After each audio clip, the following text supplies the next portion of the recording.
Muy buenos días a todos y a todas. Les damos las gracias por su gentil espera. En nombre de OLADE y de la Plataforma del Conocimiento Expertos en Red, agradecemos su participación en este webinar relacionado con la red temática electricidad, donde trataremos el tema optimización económica de la expansión de la generación eléctrica, uso del modelo Super OLADE. La presentación estará a cargo de Fabio García.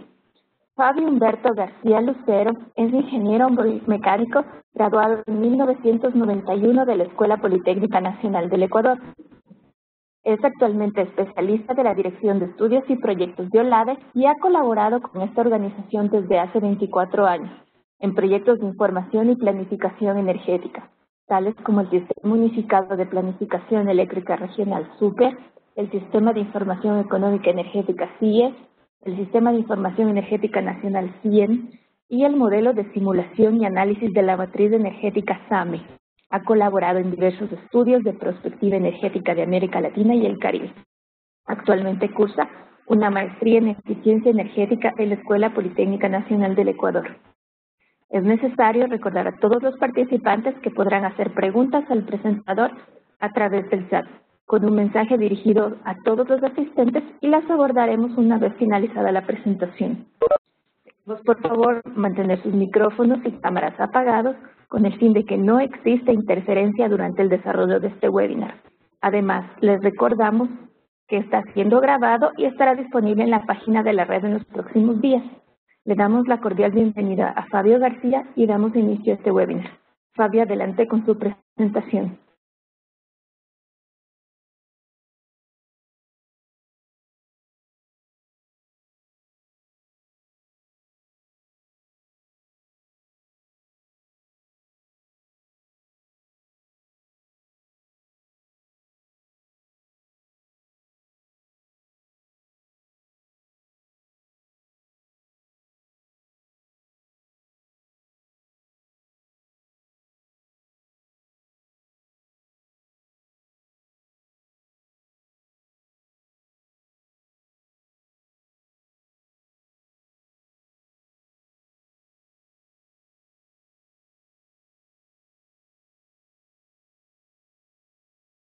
Muy buenos días con todos, muchas gracias por asistir a este webinar donde trataremos el tema de la optimización económica de la expansión de la generación eléctrica.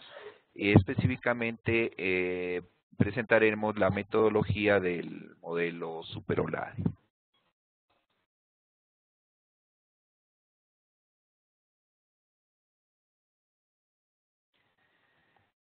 Bueno, empecemos primero con la necesidad y la importancia de la planificación eléctrica, ¿sí? Bueno, conocemos que América Latina y el Caribe, los países de América Latina y el Caribe son considerados economías en expansión, es decir, economías emergentes, ¿no es cierto? Y la electricidad, pues, es una de las fuentes de mayor crecimiento en los sectores de consumo final de energía. Esta demanda de electricidad es directamente impulsada por el crecimiento tanto de la población como del ingreso económico de los países, ¿no? Específicamente el PIB per cápita es uno de las variables intensivas, digámoslo así, que más impulsan el crecimiento en el consumo de electricidad. Incluso la penetración de la electricidad en la matriz de consumo energético es un indicativo de desarrollo económico y social. Entonces, este crecimiento de la demanda pues tiene que ser abastecido, ¿no es cierto? Y dada la imposibilidad de almacenar la electricidad a niveles de sistemas de potencia, lo que no ocurre con otros energéticos, ¿no es cierto?, de los cuales se puede tener reservas almacenadas de estos energéticos, la electricidad debe ser producida de manera instantánea cuando es requerida, es decir, cuando es requerida por el mismo sistema tiene que tener la capacidad suficiente para cubrir esa demanda tanto de potencia como de energía. Y también otra consideración para resaltar la importancia de la planificación energética es que si bien la demanda de electricidad va creciendo de una manera continua en el tiempo, ¿no es cierto?, año a año, pues podemos observar que la demanda de electricidad crece.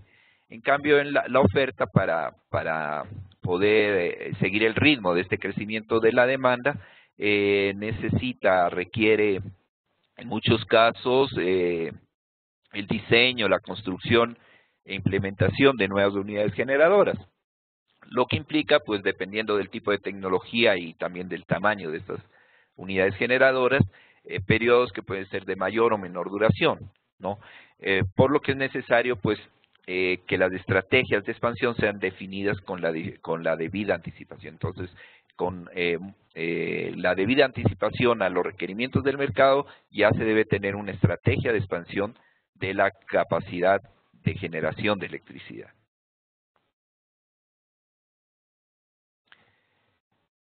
Bueno, otro aspecto por la cual se puede decir que ha retomado mucha fuerza el tema de la planificación eléctrica es que en esquemas como ustedes saben, pues los países han adoptado diferentes esquemas de mercado, ¿no? Mercados, digamos, en los que el Estado es el principal actor y ejecutor del abastecimiento energético, el principal responsable del abastecimiento energético, y otros esquemas de mercado donde se ha dado paso a la libre competencia, ¿no es cierto? La idea en este tipo de esquemas de mercado es que a través de la libre competencia, ¿no es cierto?, se tenga la suficiente disponibilidad de oferta de energía, ¿sí?, y se regulen los precios, ¿no es cierto? Al existir mayor oferta, pues se supone que los precios deberían regularse o tender a la baja. Sin embargo, pues ha habido ciertas experiencias en las que no fue muy satisfactoria de estas expectativas, porque se cree, si bien eran mercados abiertos y se da paso a la libre competencia, se fueron formando monopolios, ¿no es cierto?, monopolios privados, que desvirtuaron el objetivo principal de este esquema de mercado, y al formarse estos monopolios, pues se vieron también limitadas las inversiones, hubo problemas de desabastecimiento e incluso se dispararon los precios de la energía. Entonces, de alguna manera, los gobiernos tuvieron que tomar correctivos al respecto y tuvieron que asumir nuevamente, ¿no es cierto?, las tareas de planificación integral, la planificación estratégica del sector energético, ¿sí? Y con esto también tomaron nuevamente relevancia los diferentes modelos de planificación eléctrica, ¿no? Entre esos, pues, los modelos de optimización económica. Entonces, específicamente, vamos ya a entrar a lo que es del modelo Super-Olade, ¿no? Este modelo fue elaborado en sus primeras versiones al inicio de la década de los 90, ¿no? Fue desarrollado dentro del marco de un proyecto de cooperación técnica financiera entre Olade y el Banco Interamericano de Desarrollo, BID. Entonces, la idea era proporcionar a los países o dotar a los países de una herramienta estándar para elaborar sus planes de expansión del sector eléctrico, del sector tanto de generación como de transmisión eléctrica, y que pues de estos estudios tengan esta metodología estándar, se pueda elaborar informes, ¿no es cierto?, de una manera estandarizada para ser presentados a los organismos de financiamiento, principalmente al BID y al Banco Mundial, ¿no? Entonces, el Super-Olade, que sus siglas quiere decir Sistema Unificado de Planificación Eléctrica Regional, es un modelo computacional especializado para la realización de estudios de planeamiento multianual a mediano y largo plazo del sector eléctrico, que nos proporciona planes óptimos de expansión de mínimo costo de sistemas de generación y transmisión eléctrica, ¿no? Cabe resaltar pues que existen diferentes modelos con diferentes criterios de optimización. En el caso del SuperOLADE, el criterio principal de optimización es el minimizar los costos económicos de la expansión, ¿sí? Y lógicamente asegurando o maximizando la confiabilidad energética del sistema. Bueno, entonces el SuperOLADE es un modelo que está compuesto de diferentes módulos, ¿no? En primer lugar, pues el módulo de control, que sería el módulo que realiza la interfaz entre los otros módulos del sistema, es decir, permite que la información fluya entre los diferentes módulos del sistema, y también es se puede decir que es del módulo de interfaz al usuario, ¿sí? Que conecta los programas de matemáticos con la base de datos, con las pantallas de ingreso de datos, etcétera, ¿no? Entonces, este sería el módulo de control del modelo. Se puede decir que es la consola del modelo. Entonces, de ahí tenemos en primer lugar el módulo de demanda, ¿sí? Luego un módulo hidrológico, el módulo de planificación bajo incertidumbre y el módulo de despacho hidrotérmico. Entonces, a continuación, vamos a hablar de una manera resumida de las tareas y los objetivos de estos módulos. Entonces, empezando por el módulo de demanda, el MODEM. Entonces, el objetivo del MODEM es determinar los requerimientos de potencia y energía en los escalones de la curva de duración de carga para cada año y mes del periodo de estudio. Es decir, nos entrega o les entrega a los otros módulos, a los módulos que van a encargarse de la expansión del sistema, ¿no es cierto?, precisamente de la optimización de la expansión del sistema, los requerimientos de demanda de potencia y energía, tanto a nivel horario, a nivel mensual y a nivel anual, ¿no? Para que en base a estos requerimientos los modelos de expansión pues busquen las mejores alternativas de oferta, ¿no?, para cubrir esta demanda. Entonces, este módulo de demanda está dividido en 3 submódulos. El DENMOD, que se encarga del modelamiento de las curvas de carga. El DENGEM, que determina los requerimientos de demanda propiamente dichos ya para el horizonte de estudio. Y el DENCOM, que realiza una evaluación económica de los programas SEAC, que ya vamos a ver qué son los programas SEAC. Entonces, empezando con el primer submódulo, el DENMOD, su objetivo pues es justamente caracterizar la carga del sistema. Y esto lo hace mediante la construcción de curvas normalizadas, ¿no es cierto?, o curvas típicas del sistema. Entonces, una de las curvas típicas es la que podemos ver en la parte superior de la pantalla, es la curva de coeficientes estacionales, tanto de energía como de potencia, ¿no? Entonces, esta curva lo que nos indica es cómo varía respecto al promedio. Pues son curvas normalizadas, o sea, no las unidades no son magnitudes no son magnitudes absolutas, sino magnitudes relativas. Entonces, aquí el punto 1 es el punto del promedio de las cargas, y los demás puntos es cómo se mueven respecto al punto medio, ¿no es cierto? Entonces, ahí lo que nos indica es cuáles son los meses de mayor demanda y los meses de menor demanda, tanto de potencia como de energía, ¿no? Vemos que hay hay mucha similitud en las curvas, pero también hay una pequeña diferencia en el comportamiento tanto de la potencia como de la energía en los diferentes meses del año. Luego viene la curva de carga diaria, la podemos ver en la parte inferior izquierda de la pantalla, la curva de carga diaria, ¿no es cierto? Entonces, esto es cómo se comporta la demanda de potencia en las 24 horas del día, ¿no? Entonces, dependiendo de la región que se esté analizando, esta curva de carga diaria puede tener diferentes formas, ¿no? Podemos ver, por ejemplo, en la que se ha tomado aquí como ejemplo que existen dos picos de carga, que es una al mediodía y otra en la noche, ¿no es cierto?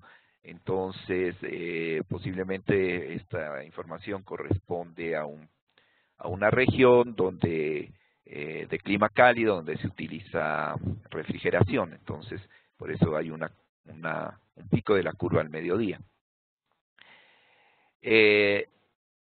Y esta curva de carga diaria, ¿no es cierto?, se la construye para 4 tipos de días típicos, ¿no? Un día tipo 1, que es el día laborable medio. El laborable medio se lo considera entre el martes y el jueves, ¿no? El día tipo 2, que es el laborable especial, que son los días lunes y viernes. El día 3, que son los feriados medios, es decir, los feriados parciales. En este tipo de días se considera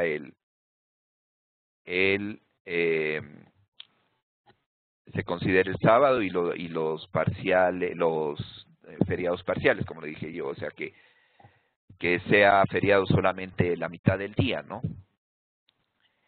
Y el tipo 4, que son los feriados, los domingos y los feriados completos, es decir, que es feriado todo el día, que no se elabora en todo el día.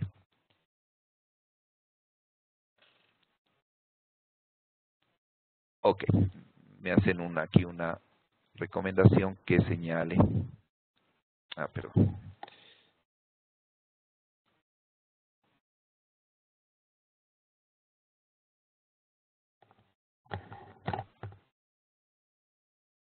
Un momentito.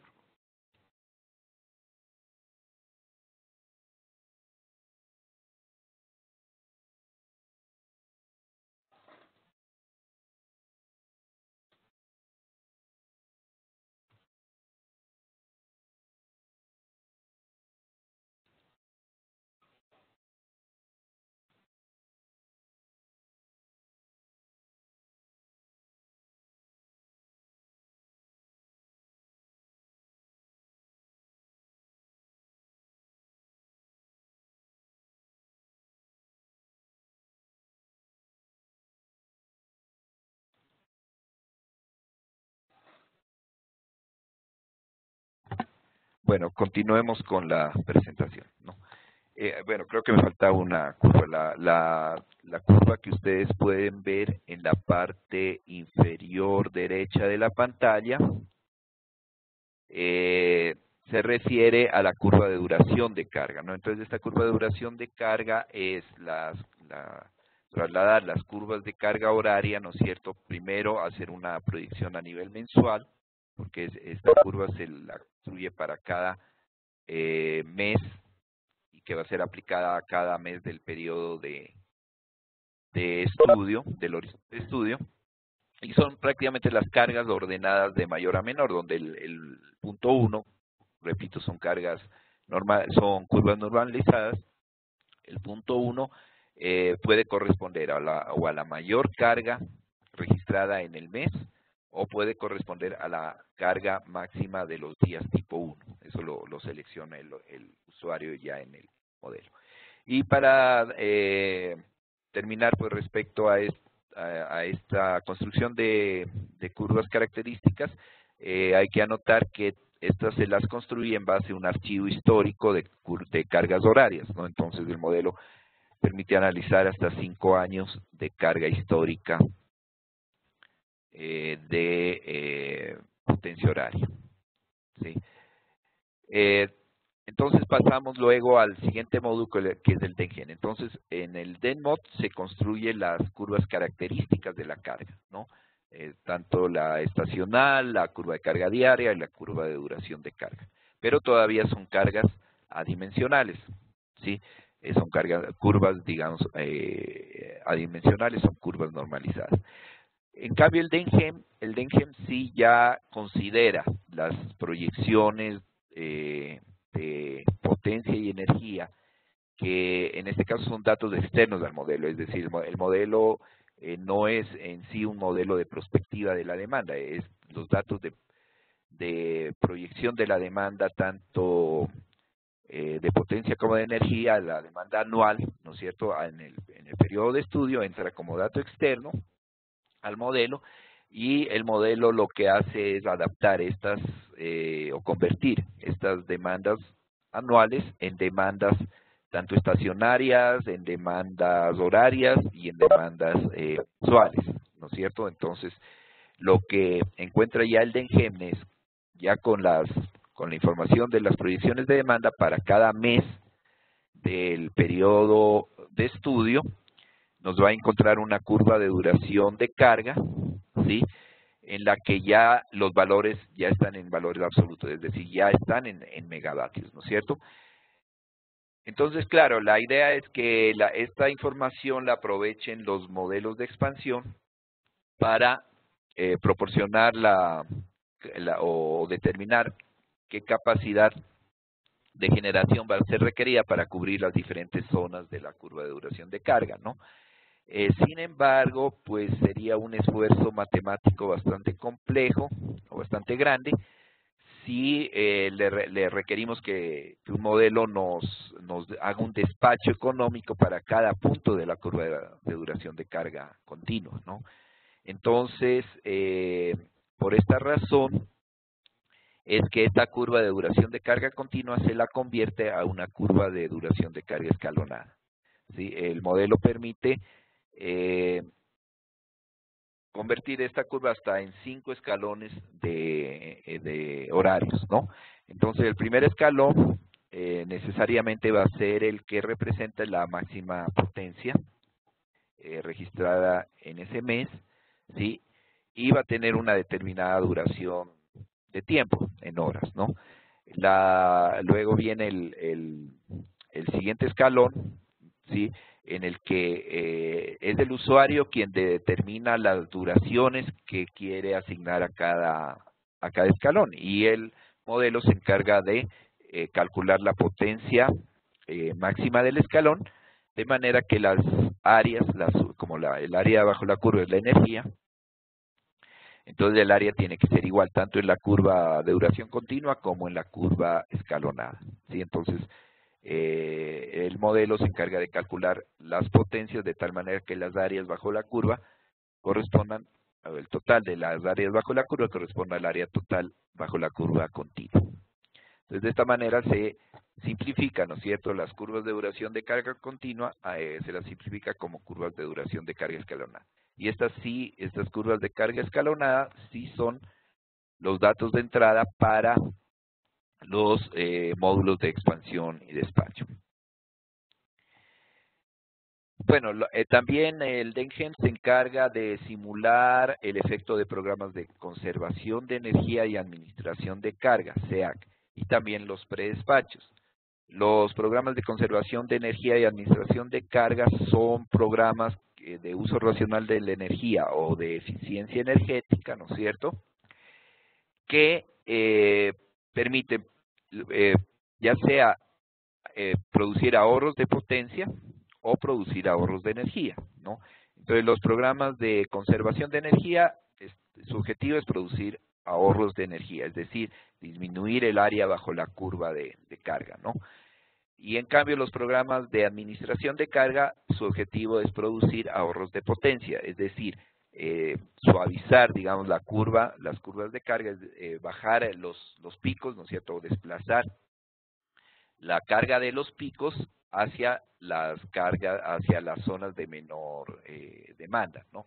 Entonces, esto es porque los ahorros deben darse tanto en energía como en potencia, ¿sí? Entonces, por ejemplo, son programas tipo lámparas eficientes, tipo refrigeradores eficientes, tipo campañas de cambio de patrones de consumo de la electricidad, ¿no es cierto?, que tipo instalación de medidores distintivos por potencia, etcétera. Es decir, programas que conlleven a producir o una disminución de las puntas, una disminución de la demanda de potencia, o una disminución de la energía, es decir, del área bajo la curva de carga. Y finalmente el DENCOM, perdón, y me olvidaba de mencionar los predespachos. Los predespachos son proyectos de pequeñas centrales o de tecnologías no convencionales, ¿no es cierto?, que no se los va a poner a competir con los proyectos convencionales, con los grandes proyectos, por ejemplo, con los grandes proyectos térmicos o con los grandes proyectos hidráulicos, sino que se supone que estos proyectos necesariamente van a participar en la generación y ya se predespacha dichos proyectos, dichas centrales, ¿no es cierto? Y la energía que van a proporcionar estas centrales, estas pequeñas centrales, ya se descuenta de las curvas de carga o de la demanda requerida para el periodo de estudio. Esos son los predespachos. Entonces, el tercer submódulo del módulo de demanda es del módulo, el DENCOM, que es, cuyo objetivo es evaluar económicamente los programas de conservación de energía y administración de carga. Entonces, prácticamente, este submódulo DENCOM lo que hace es un balance costo-beneficio entre los costos de implementación de estos programas y los beneficios que se obtienen.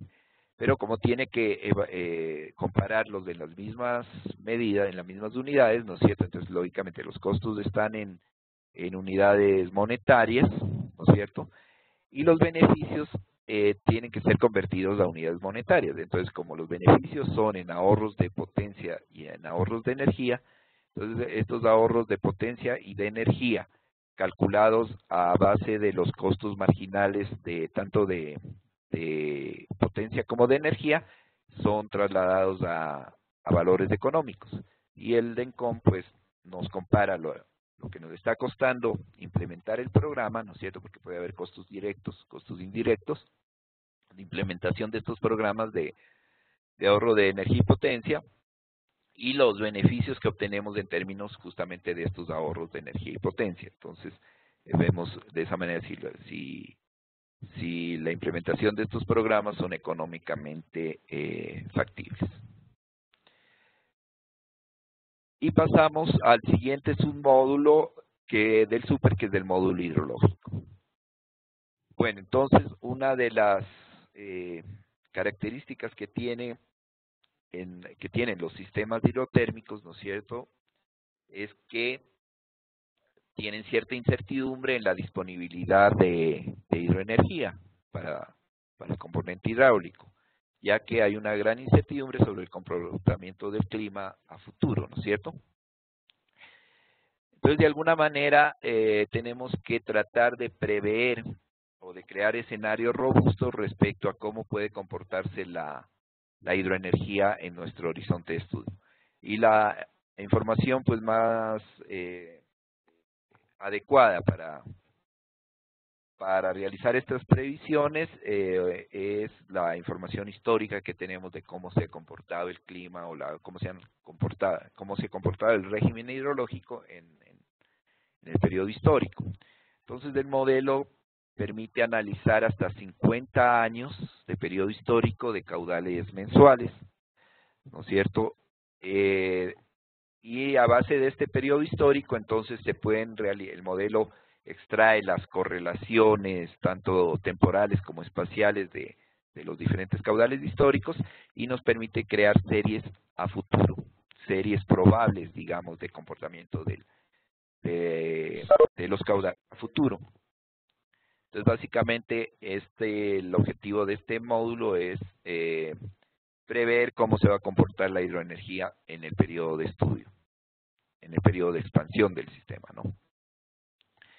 Bueno, y las tareas que realiza es, primero, reconstruir los caudales naturales de las cuencas hidrológicas, ya que, pues, los datos obtenidos, ¿no es cierto?, de las mediciones de las diferentes estaciones hidrológicas pueden estar afectadas o van a estar afectadas por el funcionamiento de las centrales que ya existen en esa cuenca, ¿no?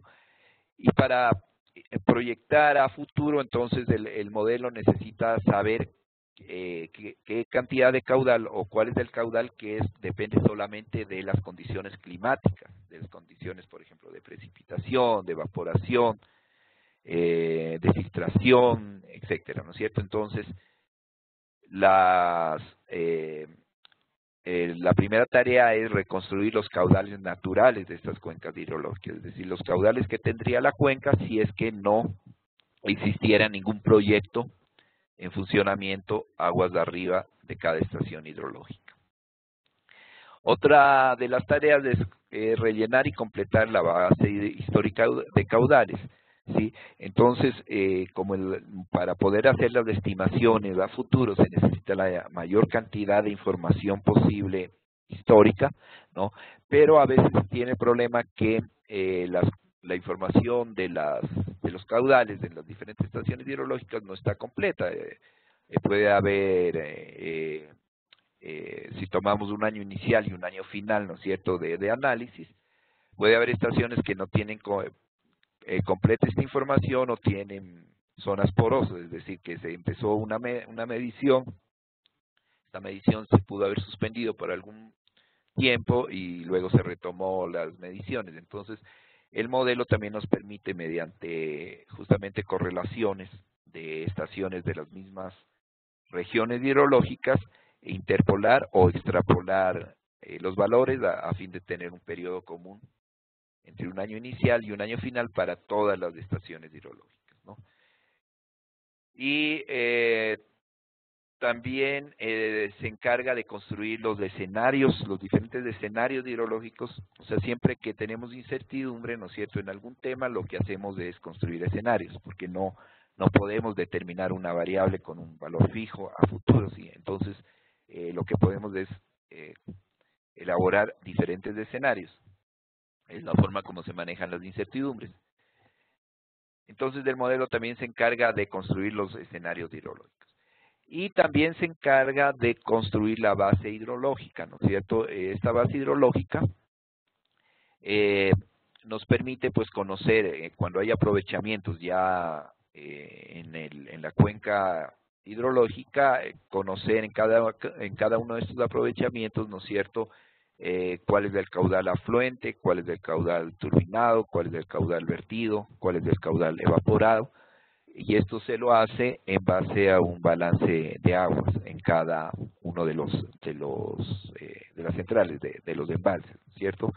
Entonces aquí tenemos pues las fórmulas que relacionan la altura de caída con el factor de productividad de la central, y en base a ese factor de productividad, cómo se calcula el caudal turbinado en base a la generación de la planta, etcétera, ¿no?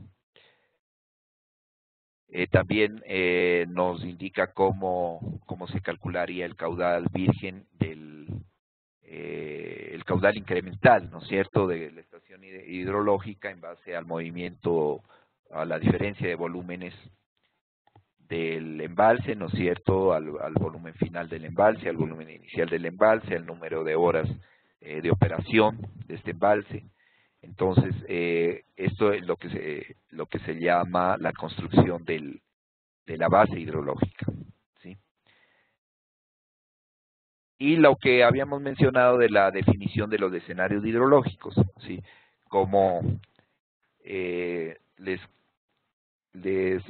mencionaba, pues hay una gran incertidumbre en el comportamiento de la hidrología en el periodo de estudio, ¿no es cierto?, en el horizonte de estudio, pues ya que son años futuros, ¿no es cierto?, en los que no podemos tener certeza de cómo se va a comportar el clima, ¿no? Y más aún ahora con el efecto de cambio climático, ¿no es cierto? Sabemos que puede haber variaciones de los eventos hidrológicos debido al aumento de temperatura, ¿no es cierto? Entonces, esto hace que crezca más la incertidumbre sobre el comportamiento de la hidroenergía futura. Entonces, lo que hace el modelo es, en base también al archivo histórico, a un archivo histórico de caudales, ¿no?, distribuir todos los caudales que se han dado en la historia, hacer una distribución normalizada de estos caudales y encontrar áreas bajo esta curva probabilística, ¿no es cierto? Entonces, por ejemplo, aquí en la parte de izquierda de la pantalla vemos como la mitad de una campana de Gauss, ¿no es cierto?, que representa la distribución de los caudales desde la distribución de menor frecuencia hasta la distribución de mayor frecuencia, y lo que hace el modelo, o lo que permite hacer el modelo, es dividir estas áreas, ¿no es cierto?, en escenarios con una determinada probabilidad de ocurrencia. Entonces, empezando desde el evento más seco, pues que sería el evento de menor frecuencia de estos caudales, hasta el evento más húmedo, que sería el escalón 3, que es el evento donde hay mayor frecuencia de estos caudales, ¿no? Y es del usuario, pues, de que en base a esta distribución, de manera similar, ¿no es cierto?, a lo que hacía con la curva de duración de carga de demanda, ¿no es cierto?, que le daba el usuario diferentes duraciones a estos escalones. En este caso también es del usuario el que le indica las probabilidades de ocurrencia de estos eventos, ¿no es cierto? Entonces, y es para resaltar, ¿no es cierto?, cuál es el evento. Luego el modelo se encarga de ver cuál es el evento que tiene mayor o menor probabilidad de excedencia, ¿no? Entonces, el usuario da las probabilidades de ocurrencia de cada uno de los eventos. Cabe anotar que el modelo permite dividir la curva de distribución de caudales hasta en 5 escenarios. Y es el modelo el quien se encarga de calcular la probabilidad de excedencia de cada uno de estos eventos. Entonces, por ejemplo, aquí vemos en el gráfico de la parte derecha que en color azul está la probabilidad de ocurrencia que fue asignada por el usuario, y el modelo calcula la probabilidad de excedencia, ¿no? Entonces, claro, si tenemos un evento seco, ¿no es cierto?, o sea, le hemos dado una determinada probabilidad de ocurrencia al evento seco, ¿no es cierto?, pero el modelo, en base a la información histórica de caudales, encuentra que hay una gran probabilidad de excedencia a ese evento seco, es decir, que hay una gran probabilidad de que existan caudales superiores al acotado, ¿no es cierto?, por la curva normalizada de ese escenario seco. Y claro, conforme vamos aumentando, digamos, la cantidad de humedad que tiene el escenario, digamos, ¿no es cierto? Entonces el escenario 2, que es más húmedo que el primero, va a tener una menor probabilidad de excedencia porque hay menor cantidad de caudales que están sobre la curva, ¿no es cierto?, y que pueden satisfacernos de ese escenario. Y el escenario seco, el escenario más húmedo, ¿no es cierto?, que es el tercer escenario, al cual le hemos dado también una determinada probabilidad de ocurrencia, va a tener quizás la probabilidad de excedencia más baja, porque ya estamos cubriendo los caudales más altos, ¿no es cierto? Entonces, dependiendo de la distribución de caudales, es lógico que la probabilidad de excedencia, que tengamos caudales que por lo menos nos cubran esos caudales requeridos, sea menor. Bueno, entonces, con la construcción de estos escenarios, que también vale la pena mencionar que esta información es pasada también a los módulos de expansión y despacho. Entonces, el siguiente módulo es el módulo de planificación bajo incertidumbre, que se le ha llamado MOTI. El objetivo de este módulo es generar estrategias de expansión de mínimo costo económico y mínimo riesgo energético, ¿no es cierto? Entonces, recordamos, es la función objetivo del super en sí, es encontrar el mínimo costo económico del plan de expansión y, lógicamente, la máxima confiabilidad, ¿no es cierto? O sea, que tengamos la máxima confiabilidad de abastecer la demanda. Entonces, aquí en este esquema se muestra lo que recibe el MODPIN de los otros módulos. Entonces, ya habíamos dicho que del módulo de demanda principalmente recibe las curvas de duración de carga, ¿no es cierto?, para cada mes y cada año del periodo de estudio. También cabe anotar que el periodo de estudio puede abarcar hasta 30 años, ¿no es cierto?, de proyección, pero hasta 240 etapas de operación. Entonces, si si estamos con etapas mensuales, básicamente nos permitiría modelar hasta 20 años de expansión, ¿sí? Pero tiene la posibilidad también de modelar etapas de operación trimestrales. Entonces, si usamos etapas de operación trimestrales, podríamos extendernos hasta los 30 años de proyección. Bueno, el módulo hidrológico recibe la configuración hidráulica, o sea, la información de plantas hidráulicas, tanto existentes como futuras, entran en el módulo hidrológico y luego esta información es pasada al MOPIN, ¿no? Las series de caudales históricas y sintéticas, entonces, por cada escenario que construyó el módulo hidrológico, genera series, tanto históricas, series que son tomadas directamente del archivo histórico, o caudales sintéticos o caudales artificiales, que esto sirve para multiplicar la cantidad de probabilidades de ocurrencia o de posibilidades de comportamiento de los caudales, pero que mantienen los principales parámetros estadísticos de la serie histórica, ¿no? Estos son los caudales sintéticos. Y los escenarios hidrológicos propiamente dichos, ¿no? Entonces, toda esta información la pasa el MODIT al MODPIN. Y el MODPIN también recibe la configuración térmica, es decir, toda la información sobre las plantas térmicas, tanto existentes como futuras, como candidatas, entran directamente al MODPIN. Y también recibe la información económica, es decir, costos de los combustibles, costos de operación y mantenimiento de las centrales térmicas, de las centrales hidráulicas, costos fijos y variables, ¿no es cierto?, de mantenimiento fijos y variables, costos de instalación a la red eléctrica, o sea, de conexión a la red eléctrica, peajes de transmisión, etcétera, ¿no? Todo lo que es costos.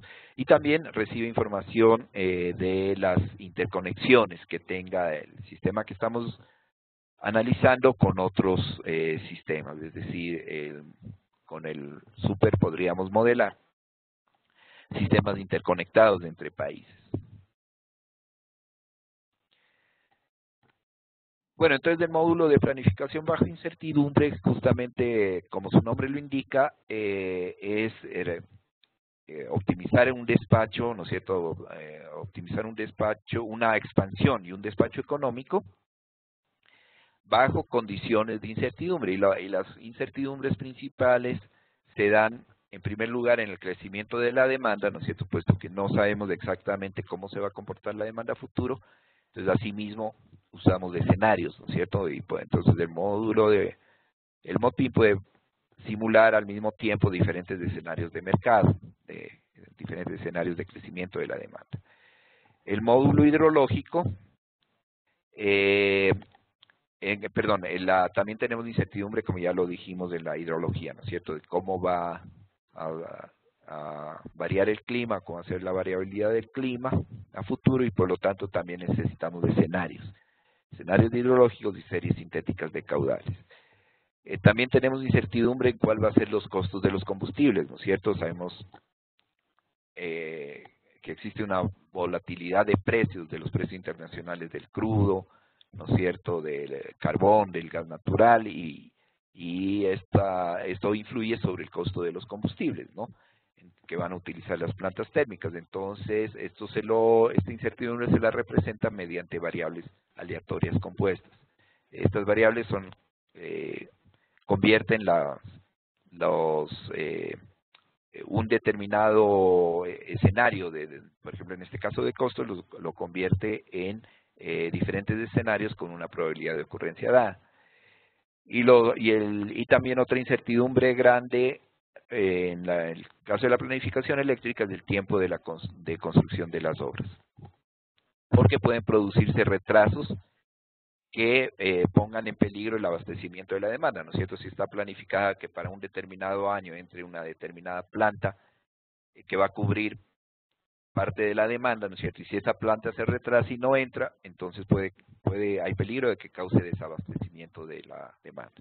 Y es otra cosa que se la modela mediante variables aleatorias compuestas.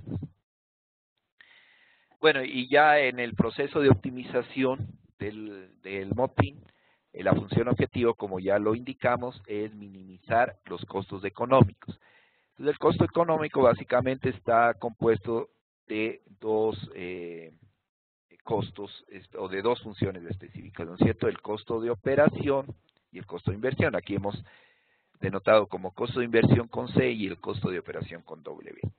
Entonces el costo total sería el costo de inversión, o sea, C de X más W de X, donde X es la capacidad instalada, ¿no? Entonces, básicamente el planteamiento del problema es minimizar el costo total, o sea, minimizar Z de X, sujeto a, ¿no es cierto?, la principal restricción. Claro que hay algunas restricciones que se van añadiendo al problema, pero la principal restricción sería que X sea mayor o igual que la demanda, es decir, que X sea lo suficiente, la capacidad sea lo suficiente para cubrir la demanda. Entonces, los costos de inversión tienen que ver con todo lo que cuesta construir e instalar las centrales, y también se incluye aquí los costos fijos de operación y mantenimiento, es decir, todo lo que depende solamente de la capacidad de la central. Y en costos de operación se suma todo lo que cuesta mantener en funcionamiento las centrales, es decir, costos de combustibles y costos de operación y mantenimiento variables y otros costos variables. Bueno, entonces, ¿cómo funciona el modelo? El modelo funciona mediante dos etapas, ¿no es cierto? Un modelo determinístico y un modelo probabilístico. Entonces, la primera etapa o el modelo determinístico tiene que ver con la forma de planificación clásica, digamos, ¿no es cierto? Que hasta la década de los 90 se utilizaba en muchos modelos de planificación, que era simplemente buscar las condiciones más críticas, ¿no es cierto?, y equipar de manera que estas condiciones más críticas no produzcan déficit. Y esas condiciones más críticas podían ser tanto en la hidrología como en la pérdida de carga de la unidad de generación más grande. Entonces se planificaba de tal manera que para la condición hidrológica más crítica no se produzca déficit, y también si salía de operación la unidad de generación más grande del sistema tampoco cause déficit. Pero vamos a ver que esto producía ciertos problemas, ¿no es cierto?, muchas veces de sobreinversión y de sobreequipamiento en los planes de expansión. Entonces, básicamente el problema se divide, el problema total de minimización se divide en dos subproblemas. El problema de operación, que se encarga de encontrar los costos de operación, los costos de inversión. Este sería el problema de inversión, que lo que nos permite es encontrar los costos de inversión, y el problema de operación. Entonces, de alguna manera, el modelo interactúa entre estos dos problemas para encontrar los costos óptimos. Entonces, lo que hace es que cuando arranca el modelo encuentra una primera solución de un problema de inversión mínimo, lo pasa y lo analiza ese plan de expansión con mínimo costo de inversión, lo pasa al problema de operación. Problema de operación encuentra un costo operativo para ese plan, lo suma al costo de inversión y minimiza, ¿no es cierto? Y luego busca, esto lo hace interactivamente, y busca si es que hay la posibilidad de una solución mejor, ¿no es cierto? Entonces busca otra solución de inversión, encuentra otra solución de operación, y ve interactuando hasta que encuentra un costo mínimo de todas estas iteraciones. Y también, como les decía, está la etapa probabilística, ¿no es cierto? Entonces, justamente para evitar tener estas sobreinversiones y estos sobreequipamientos, se recurrió a los modelos probabilísticos. Entonces, ya en los modelos probabilísticos, las variables ya no se las considera variables fijas, ¿no es cierto? Tiene un valor determinado, sino esperanzas matemáticas. Y en este caso, el MOPIM puede utilizar tres diferentes tipos de estrategias de solución. Bueno, aquí vamos a mostrar por el tiempo las dos principales, las que más se utilizan. La una es del procedimiento de Laplace, o el criterio de Laplace, ¿no es cierto?, donde se optimiza el promedio ponderado de los escenarios. Es decir, cada escenario se le asigna una probabilidad de ocurrencia, se encuentra el promedio ponderado de estos escenarios, y se se encuentra el mínimo, ¿no es cierto? Se optimiza el mínimo promedio ponderado y se instala o se implementa el plan de expansión para cubrir este escenario, ¿no? Sin embargo, esto tiene ciertas limitaciones también. Si bien ya es un modelo probabilístico, sin embargo, vemos aquí, por ejemplo, en la figura, si esta persona está parado sobre un bloque de hielo que está a 0 grados centígrados y está sosteniendo en sus manos, en lo alto, ¿no es cierto?, un foco caliente, foco de calor que está a 70 grados centígrados. Entonces, si calculamos el promedio, ¿no es cierto?, suponiendo que ambos escenarios, que en este caso sería el foco caliente y el foco frío, tienen la misma probabilidad de ocurrencia, entonces de promedio está a 35 grados centígrados. Entonces se podría decir que este es un buen escenario, un escenario óptimo, porque está en promedio a 35 grados centígrados, ¿no es cierto?, que no es una temperatura muy alta. Sin embargo, si vemos las condiciones críticas o las condiciones, en este caso de frontera, vemos que esta persona se estaría quemando las manos, ¿no es cierto?, y estaría congelando los pies. Por lo tanto, ya no sería una solución óptima equipar para estas condiciones, porque en las condiciones extremas hay la probabilidad o hay una gran probabilidad de pérdida, se puede decir, ¿no es cierto? Entonces, aquí vemos como el esquema del procedimiento de Laplace, ¿no es cierto? Igual tenemos un problema de inversión, encontramos una solución inicial del problema de inversión, pero tenemos diferentes escenarios de operación, ¿no es cierto?, para ese esquema de expansión, cada uno con una probabilidad de ocurrencia dada. Por ejemplo, si tenemos dos escenarios, sería uno con P1, otro con P2 de probabilidad de ocurrencia. Calculamos los costos operativos de cada escenario, multiplicamos los costos operativos por la probabilidad de ocurrencia de cada escenario y tendríamos el costo operativo medio, el medio ponderado. Minimizamos, encontramos el escenario que tenga mínimo costo operativo, mínimo costo medio operativo, y esa sería nuestra solución. Eso sería aplicando el criterio de Laplace.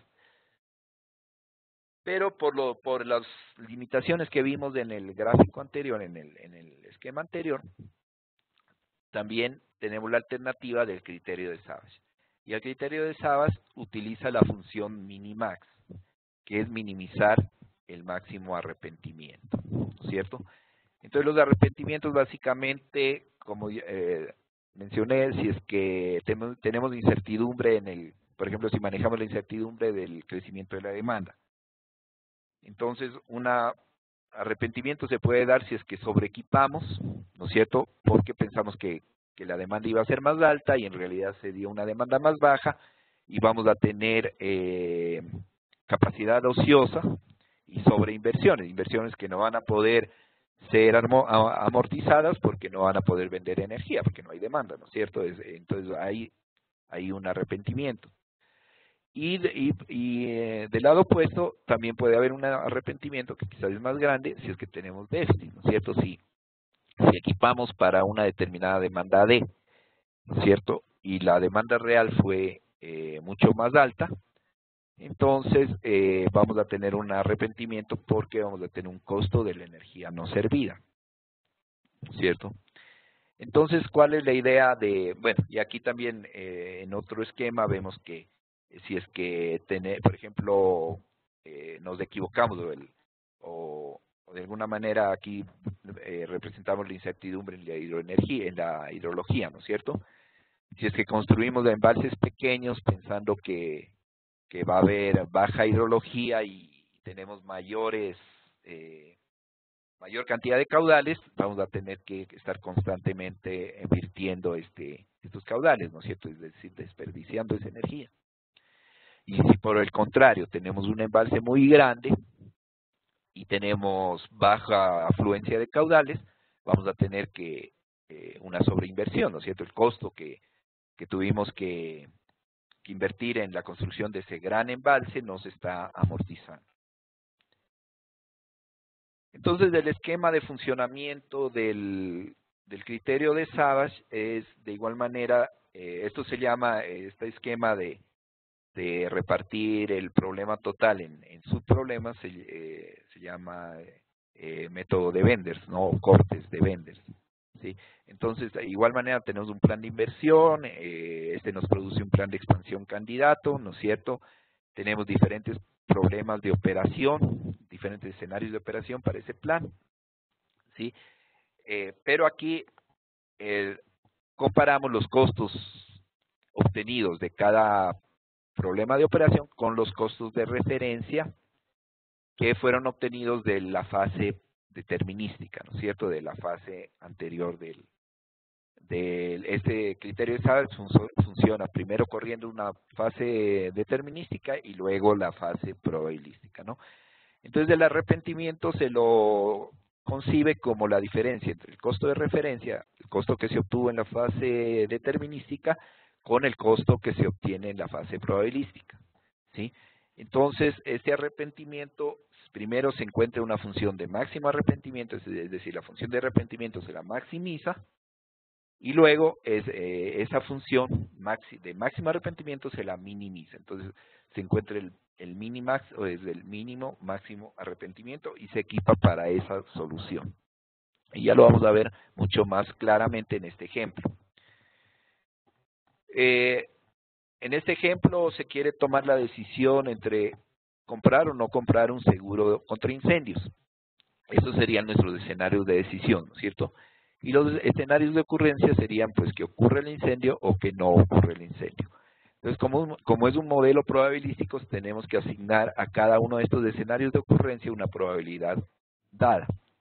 Entonces, que ocurre el incendio es menos probable, ¿no es cierto? Hay una baja probabilidad de ocurrencia de un incendio, entonces, porque si no, no sería negocio la venta de seguros, ¿no es cierto?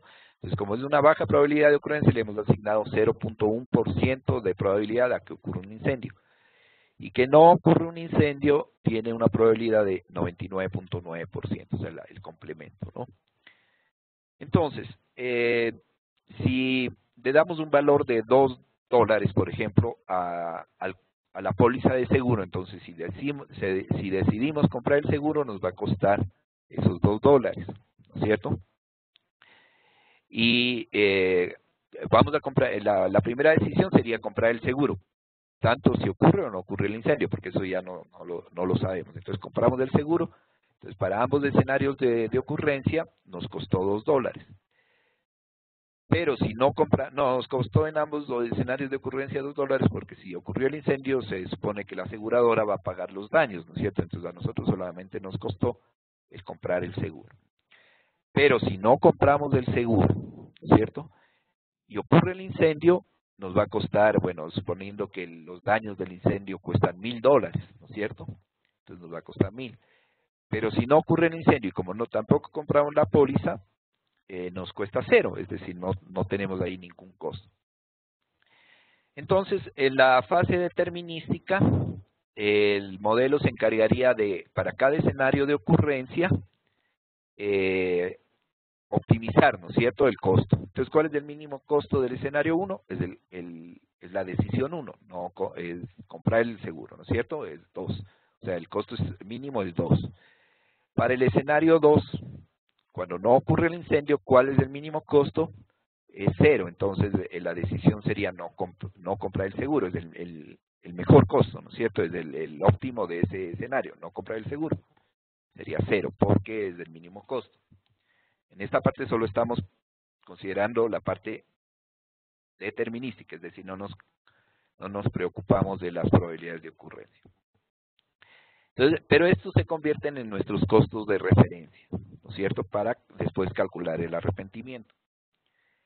Y si quisiéramos aplicar solamente el criterio de Laplace en la que nos minimiza el costo medio ponderado, entonces calculamos el costo medio ponderado de los diferentes escenarios de decisión, y del escenario de decisión 1 el costo ponderado sería 2, porque es 0.1 por 0.001 por 2 y más 0.999 por 2 nos da 2, ¿no es cierto? Entonces, el costo medio es 2. Y en el caso de no comprar el seguro, ¿no es cierto? Entonces sería 1000 multiplicado por su probabilidad de ocurrencia más 0 multiplicado por su probabilidad de ocurrencia nos da 1, porque 1000 multiplicado por 0.001 nos da 1. Entonces, como el criterio de Laplace dice que tomemos la decisión en base al mínimo costo medio, entonces tomaríamos el que vale 1, porque entre 2 y 1 el mínimo es 1. Entonces tomamos el mínimo que es 1 y la mejor decisión según el criterio de Laplace sería no comprar el seguro, ¿no es cierto? Entonces no compramos el seguro porque es lo que tiene el costo medio más bajo, ya considerando las probabilidades de ocurrencia. Pero vamos a ver cómo cambia si es que aplicamos el criterio de Savage, ¿no es cierto? Entonces, si aplicamos el criterio de Savage nos dice que primero tenemos que calcular los arrepentimientos, maximizar los arrepentimientos y luego minimizar este arrepentimiento. Entonces, tomamos la decisión de si decidimos comprar el seguro y ocurre el incendio, entonces nuestro costo, ¿cuál sería? Sería o nuestro arrepentimiento, ¿no es cierto? Sería el costo que tiene ese escenario menos del costo de referencia. Recuerden que en los costos de referencia es lo que está como costo óptimo de cada escenario en el problema determinístico, ¿no es cierto? Entonces, del escenario 1 era 2 y del escenario 2 es 0, de los escenarios de ocurrencia. ¿Sí? Entonces, el arrepentimiento, como es el costo del escenario menos del costo de referencia, para la primera combinación, ¿no es cierto?, que ocurre el incendio y compro el seguro, el arrepentimiento sería 2 menos 2, 0. Si no ocurre el incendio y compro el seguro, entonces el arrepentimiento es 2. Claro, me arrepiento de haber comprado la póliza, o sea, he perdido 2, ¿no es cierto?, $2 porque compré la póliza infructuosamente. Y en la combinación que ocurre el incendio y no compré el seguro, en cambio la pérdida sería 1000 menos 2, que era el costo de referencia, me da 998. Y si no ocurre el incendio y no compré el seguro, sería 0 menos 0, porque 0 era el costo de referencia, me da 0, ¿no es cierto? Ahí no tengo ningún arrepentimiento. Entonces, primero maximizo el arrepentimiento, ¿no es cierto? En la última fila de la tabla tenemos el máximo arrepentimiento. El escenario de decisión 1 sería el máximo 2, ¿cierto? Entre 0 y 2 es 2. Y en la segunda columna de la tabla, el máximo entre 998 y 0 es 998, ¿no? Entonces tengo la función de máximo arrepentimiento, en este caso tendría dos valores, 2 y 998. Entonces de ahí procedo a aplicar el minimax, es decir, el minimizar el máximo arrepentimiento. Entonces, entre 2 y 998, el mínimo es 2. Y por lo tanto, la mejor decisión, según Savage, es comprar el seguro, ¿no? Es un ejemplo muy claro de cómo funciona la toma de decisiones en el modelo usando el criterio de Savage. Bueno, ¿y cómo se llega a una solución óptima? Porque, como habíamos visto, es un procedimiento interactivo, ¿no es cierto?, entre una función, entre un problema de inversión y un problema de operación. Entonces, lo que hace el modelo es plantear, bueno, la función primal de la optimización, que sería una función de minimización, ya que es una función de mínimo costo, ¿no es cierto? Pero a toda función primal, a toda función objetivo, digamos que sería la función primal, le corresponde una función dual, ¿no es cierto? Y cuando una función primal es de minimización, la función dual se convierte en un problema de maximización. Y el modelo va interactuando y tenemos un teorema que dice que en el óptimo teórico, tanto el valor de z como de z' tiene que ser igual, ¿no es cierto? Entonces, empieza el modelo a interactuar entre las diferentes soluciones que va encontrando y va calculando va maximizando la función dual y minimizando la función primal hasta que estas soluciones se acercan lo suficiente para que nosotros consideremos que ya hemos llegado a un óptimo, ¿no? Es porque la velocidad con las que estas funciones convergen depende de las variables de entrada del sistema.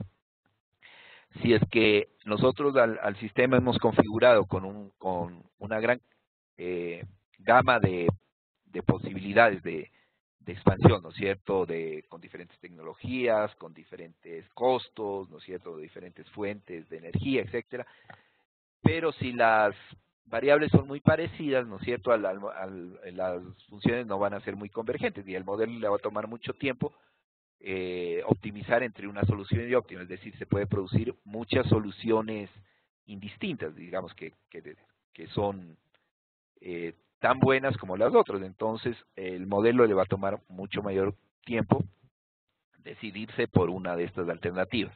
Entonces, lo que se hace es darle un gap. El usuario le dice, bueno, si el porcentaje de convergencia es menos del 5%, ya deténgase. O si le pongo menos del 1%, ya deténgase, y esa solución que encontró es la que yo tomo como solución óptima, ¿no? Entonces, la forma como se llega al óptimo o se toma el óptimo de la convergencia. Bueno, entonces, con esta solución ya se obtiene un plan de expansión, ¿no es cierto? En el plan de expansión nos diría, bueno, qué tecnologías va a tomar para su expansión, si va a tomar hidroeléctrica, si va a tomar gas, si va a tomar carbón, en qué fechas tiene que instalar las determinadas plantas candidatas, ¿no es cierto? Y lógicamente una serie de reportes de cuál va a ser la generación, los balances de energía, los costos de los combustibles, los costos totales, ¿no es cierto?, de operación y de inversión en el sistema, etcétera, ¿no? Entonces, prácticamente el modeling ya nos entrega un plan de expansión óptimo de mínimo costo. Y lo que podemos hacer es afinar ese plan de expansión, ¿no es cierto?, que está optimizado tanto desde el punto de vista de inversión como de operación. Sin embargo, tiene el modelo un módulo adicional, que es el de despacho hidrotérmico, y que este modelo ya se encarga de una manera un poco más fina de optimizar la operación de ese plan de expansión, ¿no? Desde el punto de vista de optimizar la operación de los embalses, sí, porque como su nombre lo indica, es válido para un sistema hidrotérmico que tenga un componente hidráulico y un componente térmico. Entonces, lo que nos permite este modelo es optimizar la operación de los embalses y optimizar el despacho, ¿no es cierto? Es decir, en qué parte de la curva de carga despacho las hidráulicas, en qué parte de la curva de carga despacho las de vapor, las de gas, las de diésel, etcétera, ¿no es cierto? Generalmente están en un orden creciente de costos, ¿no es cierto?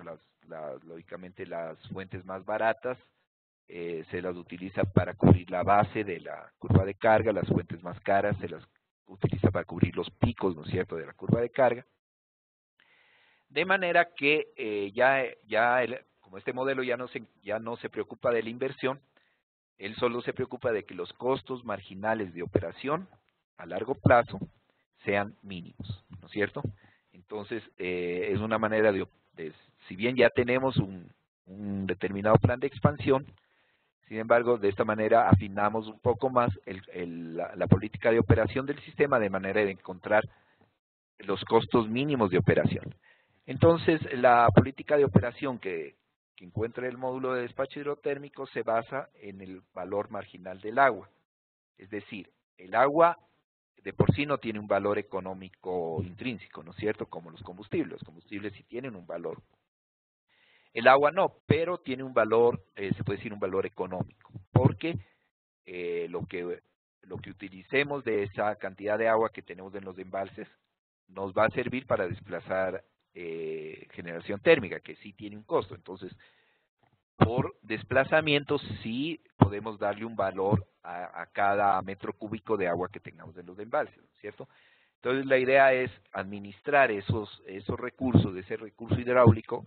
Entonces, el modelo decide, bueno, es posible que en cierta época de mayor cantidad de recurso hidráulico yo prefiera acumular este recurso en mis embalses y no generar, ¿no es cierto?, no generar con hidráulica, aunque mis costos marginales suban un poco, pero esta agua que estoy almacenando la puedo utilizar cuando las condiciones hidráulicas sean más críticas y también por lo tanto tenga que generar con térmica, ¿no es cierto? Entonces puedo, con el agua que tengo almacenada, desplazar cierta generación térmica para esas épocas y de esa manera bajar un poco los costos. Claro, a lo mejor los costos me van a subir porque voy a generar con térmica, pero ya no van a ser tan altos porque puedo cubrir parte de la demanda con la con el agua que tenía almacenada en los envases.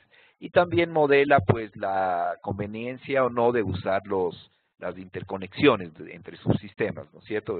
Sean subsistemas internos de un país o sean subsistemas internacionales, ¿no? O sea, interconexiones internacionales.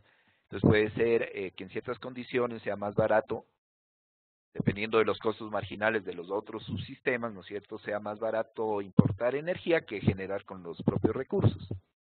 ¿Sí? Entonces, este modelo, el de despacho hidrotérmico, lo que nos permite es encontrar la política de operación de nuestro sistema hidrotérmico que nos dé el menor costo marginal de operación en el periodo de estudio. Bueno, y finalmente, pido disculpas que nos pasamos un poco del horario establecido.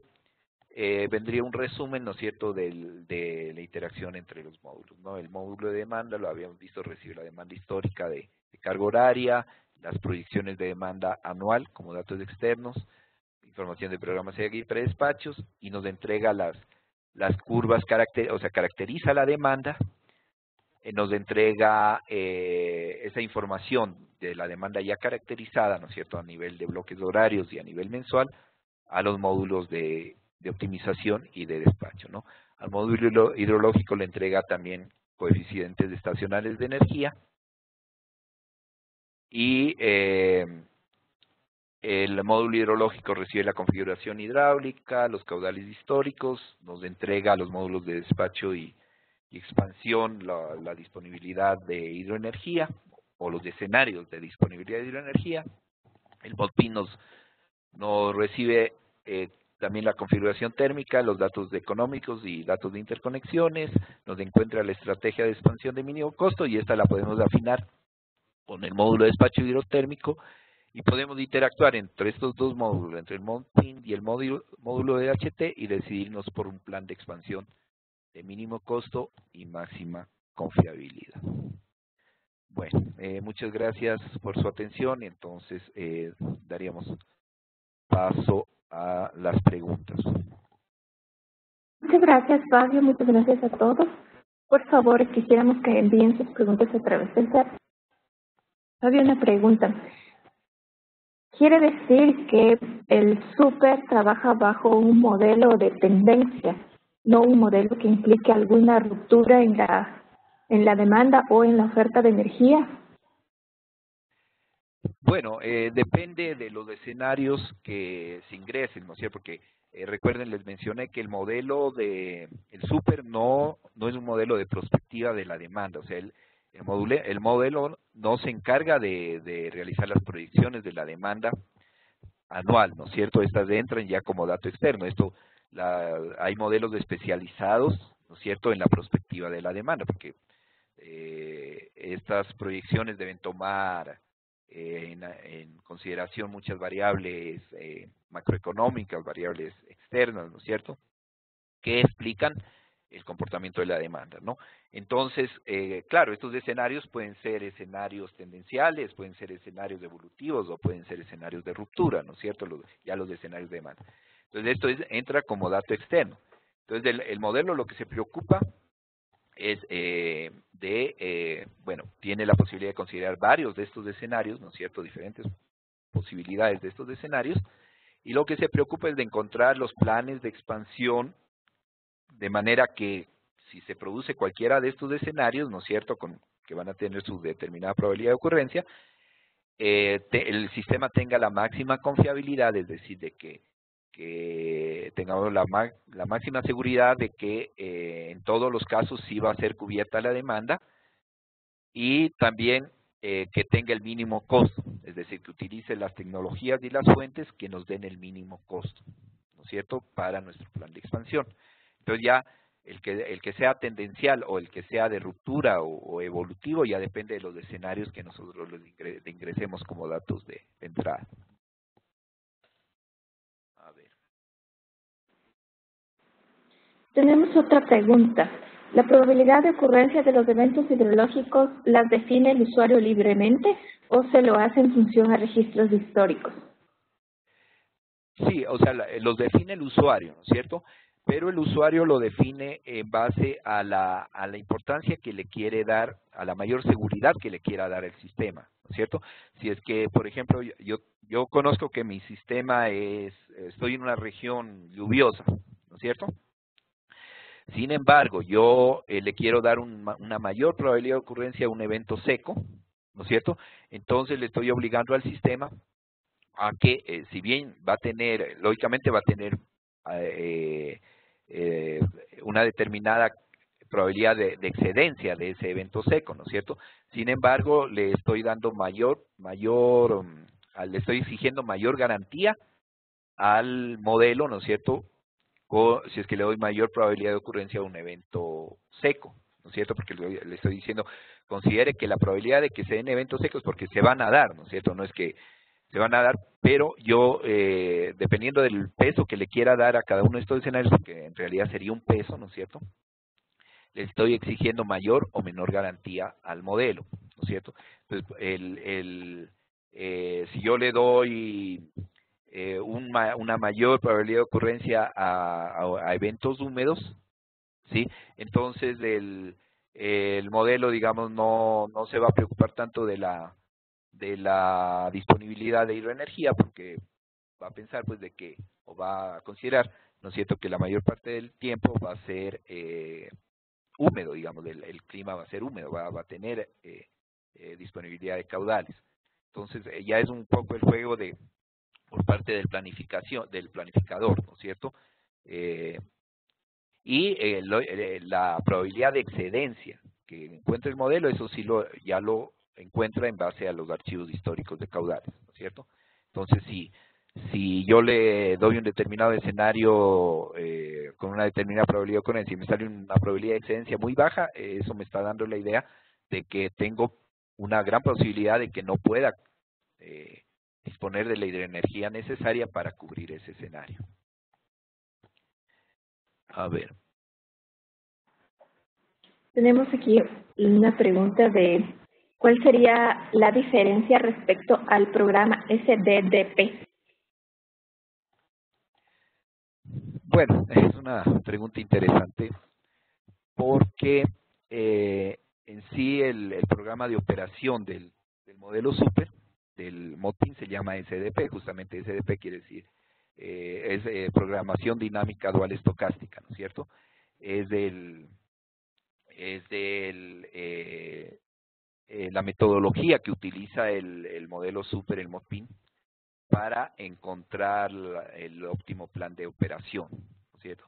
Entonces, sé pues que existe otro modelo en el mercado, ¿no es cierto?, que básicamente es un modelo de operación solamente de despacho, ¿no es cierto?, que hace, digamos, la misma tarea, optimizar el despacho. Ya estos modelos se preocupan solo de la operación, ¿no es cierto?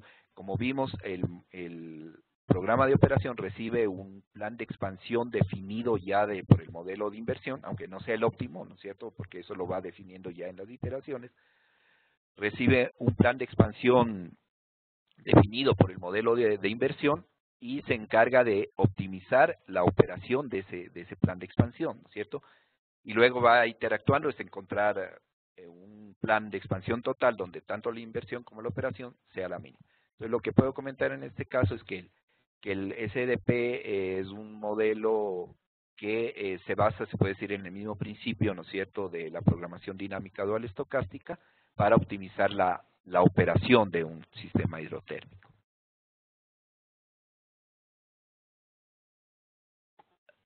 Fabio, y bueno, las siguientes preguntas relacionadas con el tema es ¿cuál es el optimizador que se utiliza, lineal, no lineal, entero, mixto? Y es conveniente realizar la optimización separada por un lado de la generación y transmisión, o mejor es realizarla en un conjunto, generación-transmisión. Ya. Ok, bueno, el optimizador que usa este modelo se llama Zoom, ¿no? Es un optimizador que está embebido en la programación de los módulos matemáticos de Stetchen Fortran, ¿no es cierto? Entonces, el Zoom es una subrutina que está embebida dentro de los programas de optimización, ¿sí? Y justamente utiliza programación mixta, ¿no? Así que puede ser en ciertos casos lineal y no lineal, ¿no? Utiliza programa. Y también puede ser programación entera o programación continua.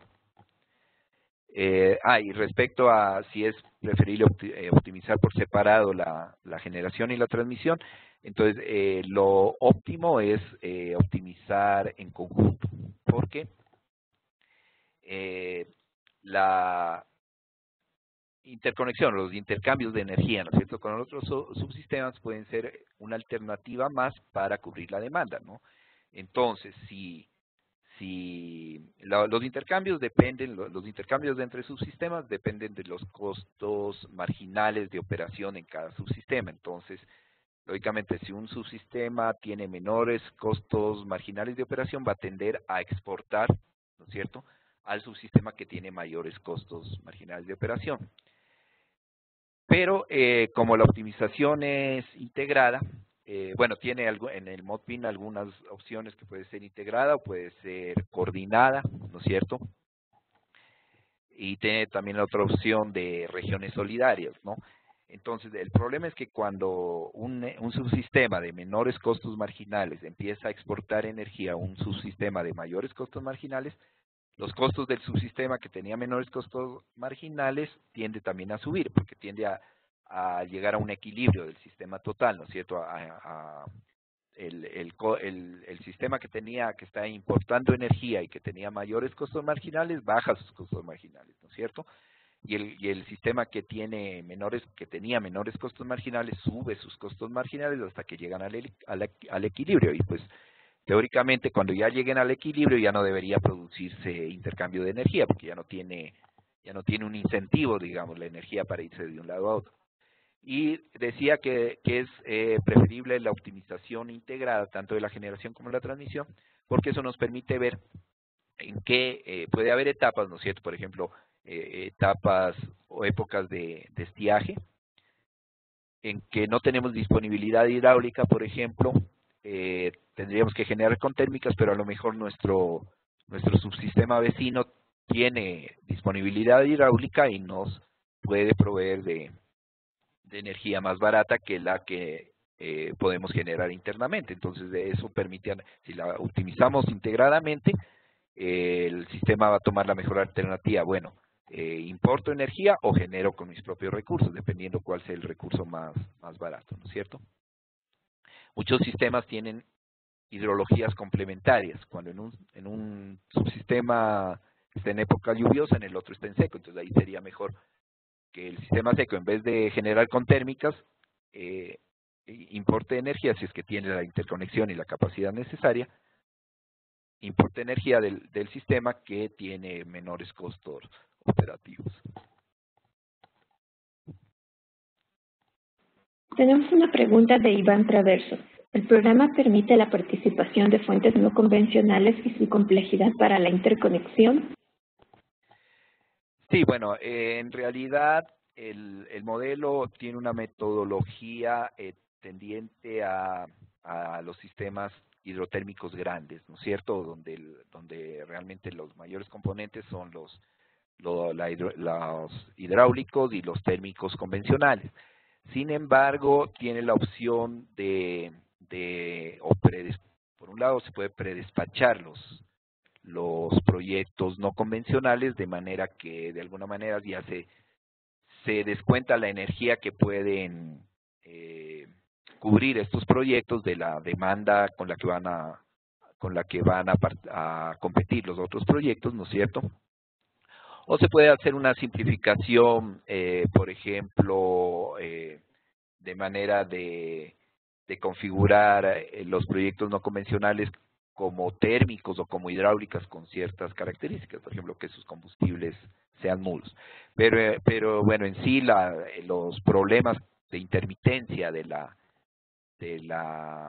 potencia, ¿no es cierto?, de los sistemas renovables no convencionales, sería un poquito difícil de representar este modelo. Es más que todo como es un modelo a largo plazo, ¿no es cierto? Entonces es más que todo tendiente a optimizar sistemas hidrotérmicos grandes, o sea, la parte grande del el componente grande del sistema hidrotérmico, del sistema de generación. Tenemos otra pregunta. En el caso de los países que intercambian energía a nivel regional, tanto convencional como renovables, ¿es aplicable el programa y de qué manera?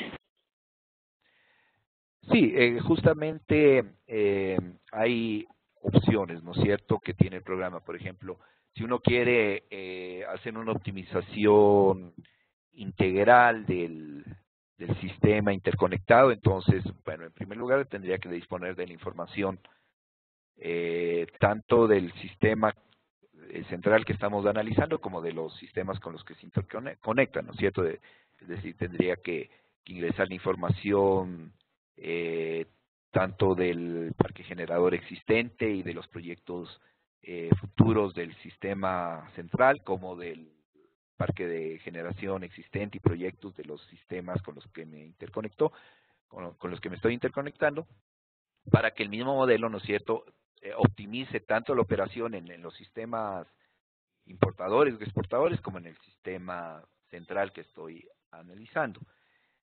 Sin embargo, pero claro, ahí lo complejo está en que si estoy haciendo el estudio al interior de mi país, tendría la complejidad de conseguir la información completa del país con el que me voy a interconectar, ¿no es cierto?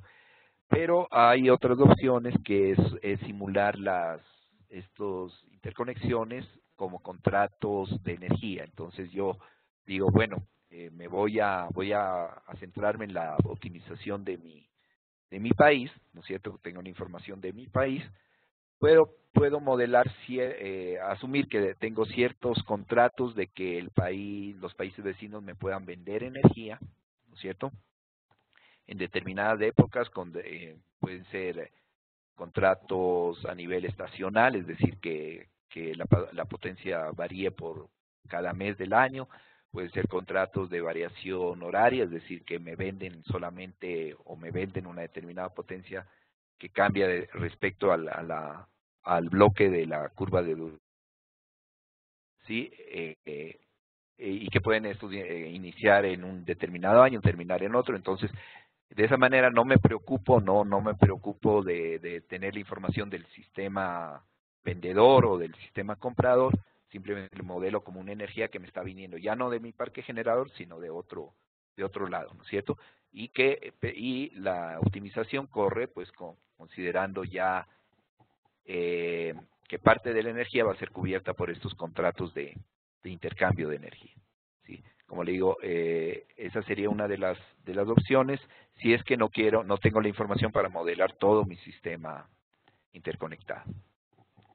Este modelo, cabe resaltar en este caso que se lo ha utilizado para modelar la interconexión CIEPAC, ¿no es cierto? Lo ha utilizado el Consejo de Electrificación de América Central para hacer sus estudios de la interconexión del sistema de América Central, el CIEPAC. Se lo ha utilizado para hacer estudios de una posible interconexión entre Colombia, Ecuador, Perú y Chile, ¿no es cierto? Interconexión entre Colombia y Venezuela, entre Ecuador y Perú, etcétera, ¿no? Sí, se lo ha utilizado en estudios de interconexión internacional. Fabio, por favor, ¿cuál es la diferencia entre la metodología trade-off con respecto al minimax? A ver, en realidad desconozco la metodología trade-off. Tal vez si el usuario puede darme una referencia. No he escuchado de esta metodología.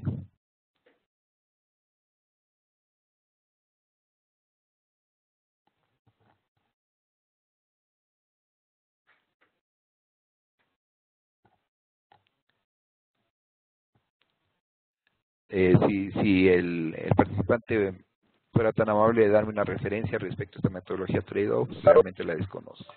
No podría entonces compararla con el minimax. Gracias, Fabio. Parece que Pablo no nos escucha un momento. Creo que podríamos dar por terminado el webinar del día de hoy, agradeciendo a todos la asistencia y participación.